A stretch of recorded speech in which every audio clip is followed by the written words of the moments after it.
घर पोड़ी अभियोग जड़े महिला को तिर्तोल पुलिस गिरफ करी कोर्ट रे हाजर समय गुरुतर।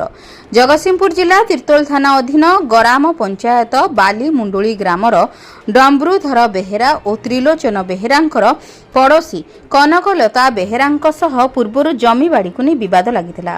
उक्त घटना को नहीं केन्द्र करी कनकलता और तांकर किछि सहयोगी मिसी डम्बरू और त्रिलोचन घरे निया लगाई बास करुवा नड़ा छपर घर को जाली देथिया बेले उक्त नियारे संपूर्ण घर सहित समस्त आसबाबपत्र और टंका इत्यादि पोड़ी जाई लक्षाधिक टंकार संपत्ति नष्ट होइथिबा घटना को नहीं दुई परिवार तिर्तोल थाना रे अभियोग करी न्याय न पाई जिला एसपी द्वारस्थ होइथिले। जिला एसपी निर्देश रे परे तिर्तोल पुलिस उक्त घर पोड़ी अभियोग को आधार करने सहित पूर्व जड़े महिला पुलिस को आक्रमण अभियोग को आधार करी उक्त महिला को गिरफ करी कोर्ट रे हाजर करा जायतिला। कोर्ट रे हाजर बेले उक्त महिला गुरुतर वर्तमान पुलिस छाउनी रे जिला मुख्य चिकित्सालय चिकित्सित संपूर्ण सुस्थ होगा पर कोर्ट चालाण करा जिबा नै पुलिस पक्षरु सूचना मिलछि।